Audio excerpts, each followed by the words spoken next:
I can't see a thing. I'm named Shake One of the HOTDPod. Episode 7, Driftmark. Named for the island home of House Velaryon, which is where about 95% of this entire episode takes place. Meaning, of course, that everyone is essentially stuck in the same place for the whole episode, which can't be a good thing, right? Now there isn't a time jump in this episode, and as a result, the intro hasn't changed much. So everybody's on Driftmark attending Laena Velaryon's funeral following her death in the last episode. And this is a traditional Velaryon funeral, which differs from the Valyrian counterparts, the Targaryens. The Velaryons, being seafarers historically, commit their lost ones back to the sea, unlike the Targaryens who burn their dead. Vaemond Velaryon here gives a eulogy and actually throws some shade Rhaenyra's way, emphasizing that Laena left 2 true-born daughters and that their blood, the Velaryons, runs thick and runs true, all while staring at Rhaenyra and her children. Of course, implying that the parentage of her children is suspicious to everybody else. Notably, Otto Hightower is back serving as Hand of the King following Lionel's death. Now, the first 20 minutes of this episode is just awkward moments. Just awkward situations, awkward stares, and awkward vibes, you know what I mean? First of all, Daemon here laughing at his wife's funeral as he laughs at what Vaemond says about Rhaenyra's children. Aegon just looking absolutely bored out of his mind. And speaking of Aegon, I think we finally see his dragon Sunfire, which is yet another dragon cameo, in which we see the scene of all these dragons just flying over high tide. A slight change from the book here now, because in Fire and Blood, it's Laenor's death that gathers the royal family to Driftmark, and all the dragon riders pull up with their dragons. Septon Eustace goes as far as to dub Driftmark the new Valyria on account of how many dragons were present there. But another awkward moment here as Rhaenyra talks to Jaehaerys, telling him to console his cousins on the loss of their mom, just claiming that he has an equal claim to sympathy and that they should be at Harrenhal mourning his real daddy. Rhaenyra shuts this shit down, telling him the Velaryons are their real kin and the Strongs are not. Again, just showing you here that Jaehaerys knows the truth. We continue with the awkwardness here as Alicent just stares at Rhaenyra and Rhaenyra not really knowing what to do with herself. Also not knowing what to do with herself is Helaena Targaryen here, who's just, I suppose, doing weird dragon dreamer things, playing with a damn spider and muttering prophetic things. And doing that, she says yet another interesting bit of foreshadowing here, like she did in the last episode, saying, "Hand turns loom, spool of green, spool of black, dragons of flesh weaving dragons of thread." Obviously prophesying the dance that is going to come, and her saying the greens and the blacks is just, you know, 2 different sides. And now in this, we also see that Rhaenyra's proposal to Alicent of betrothing her son to Helaena has been rejected, as Aemond and Aegon here talk about her. Aegon clearly thinks she's weird and has nothing in common with them. Aemond saying that he would gladly do his duty had he been betrothed to her instead of Aegon. So Alicent has other plans for her marriage. From this conversation, you also see that the seeds that Alicent has been sowing are manifesting in the children, as Aemond goes on to call Helaena Aegon's future queen. Awkward because Aegon is not the heir. Awkward stares continue as Larys Strong here just eye bangs the queen. Larys' power dynamic here shifts a little bit because now he is Lord of Harrenhal. Awkward interactions continue, Jace trying to console his cousins finally, but he doesn't really know what to say and they just stand there holding hands. Corlys here talks to his grandson Lucerys, telling him that High Tide will one day be his, as his brother is going to inherit the throne. Luke pulls a classic Jon Snow here, saying he don't want it, because that implies if he's the Lord, that means everyone else is dead. It's awkward. Rhaenys consoles her granddaughters. Even Aemond here attempts to, I guess, talk to Jason, maybe tell him he's sorry for his loss. But there's a clear divide between the green and black children as well. Laenor is taking the death of his sister quite hard and is not in the right mindset here. Corlys tells Sir Carl, Laenor's lover, to go handle the situation because he's feeling a bit embarrassed. It's making him look bad, which causes a bit of an awkward scene. Awkward conversation as Viserys and Daemon here talk. Daemon immediately pointing out what we're all thinking and that Viserys looks like shit. Viserys consoles his brother on the loss of his wife and even invites him to come back to King's Landing, attempting to mend the bridge between them after he had exiled them all those years ago. But Daemon just sort of tells him he doesn't need anything from him. Another super awkward encounter follows as Viserys heads to bed and he calls Alicent Emma, his first wife. So it seems Viserys is not only losing his physical prowess, but like even his wits are abandoning him at this old age. We see an interesting sight here as Aemon senses the presence of Vhagar, which sets him off on this side quest of his own. Corlys and Rhaenys here talk, with Rhaenys sort of reprimanding Corlys on his ambitions. See, Corlys is still hung up on the fact that Rhaenys was passed over all those many years ago at the Great Council that chose Viserys as the successor. She says that she gave up the idea of being queen a long time ago, and yet Corlys insists on making things right. Rhaenys then says she wants Driftmark to pass to Baelor as she is a true-born Velaryon, saying that Rhaenyra's kids are not Laenor's and therefore do not have a claim. But Corlys is just like, I don't give a fuck, displaying his ambition for us here, as Corlys is more concerned with legacy, saying that history only remembers names, so as long as their names are Velaryon, it doesn't matter.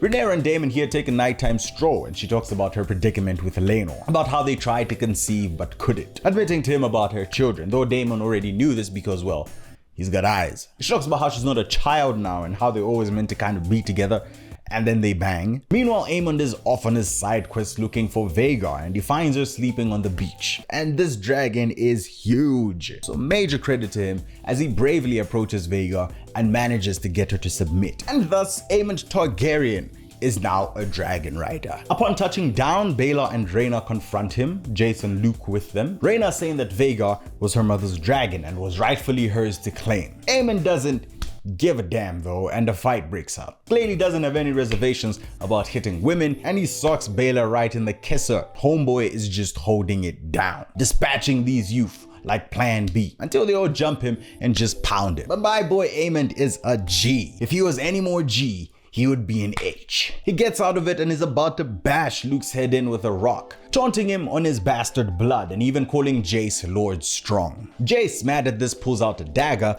but he still gets sat down. I mean, Aemond is beating their asses. And he's about to end it too when Jace and Luke here pull a prime edge at WrestleMania tactic. Jace throwing sand into Aemond's face, throwing him off, while Luke slashes at him with the dagger. And thus, Aemond loses an eye, setting him up to grow up to be the one eye we all know and love. And interestingly, this is something that Helena had called in the last episode when she said he would have to lose an eye. So her weird dreams do mean something. The King's Guard intervene and take the children before their king, and emotions are running high here, and rightfully so. But this confrontation here is the heart of this episode. Viserys pissed off that the King's Guard let this happen. Alicent pissed off that Aemond was attacked and lost an eye, and that Aegon wasn't there to defend his brother. Corlys and Rhaenys enter, you guessed it, pissed off. Rhaenyra also enters, pissed off, no doubt at the fact that her boys got their asses handed to them by one boy. Everyone is sort of shouting over each other, and Viserys tells them to shut up, demanding the truth of what happened from Aemond. Alicent, in Aemond's defense, accuses Rhaenyra's boys of trying to murder him, but Rhaenyra says that they were defending themselves and their honor from Aemond and his vile insults, telling the king that Aemond insulted her children about their true parentage. Viserys demands to know where he heard this, and Aemond kind of just stares off at Alicent, which implies, of course, that they heard this from her. Yet another awkward moment, but Aemond, in her defense, says it was Aegon, much to his surprise. Viserys still insisting on hearing the origin of these rumors from Aegon, with Aegon saying, look man, everybody knows. I mean, just look at these kids. And all of this is happening with quite an audience present, and Viserys is pissed. And in the end, he sort of just demands that as family, everyone should just kiss and make up. But Alicent is not satisfied, saying this isn't enough, demanding justice for her son's maiming, saying a debt must be paid. Good old eye for an eye justice. Commanding Sir Criston Cole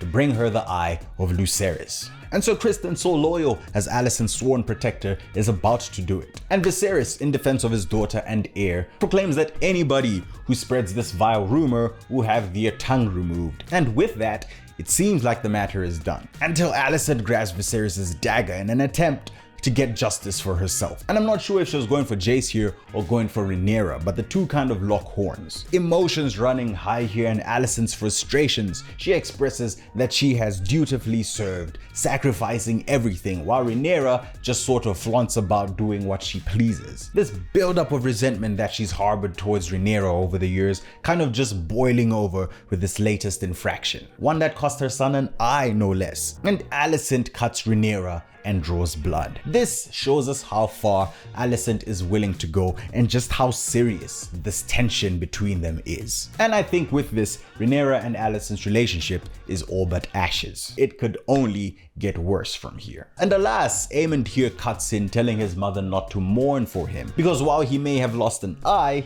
he gained a dragon. And not just any dragon, it should be said. And the intense fiasco comes to an end with an absolutely clear division between the Greens and the Blacks. And now Otto Hightower here comes to see his daughter, and one would think is to reprimand her for her unqueenly behavior. But instead, he almost seems excited and relieved by this, by seeing this side of Alicent, because it means she has what it takes, that she has the mettle to play the Game of Thrones. He also points out the important bit of information here in that Aemon's sacrifice was worth it. Like I said, Vhagar is a huge advantage, because in a war that will see dragon riders pitted against dragon riders, the more dragons you have, the better. And better the more fierce these dragons as well, and there's none more fierce than Vhagar. And this interaction is important as we see the schemes of the Greens. Laenor finally shows up and Rhaenyra kind of catches him up on what happens. And Laenor, feeling grief and disappointment in himself for not being the father figurehead that he should have been, promises to do better going forward. The royal family are returning to King's Landing, and you see Vhagar here leaving with them. Larys Strong also tells Alicent here that if it's an eye for an eye justice she wants, she need only ask it of him. But she says it won't be necessary right now, implying though that someday she will call on him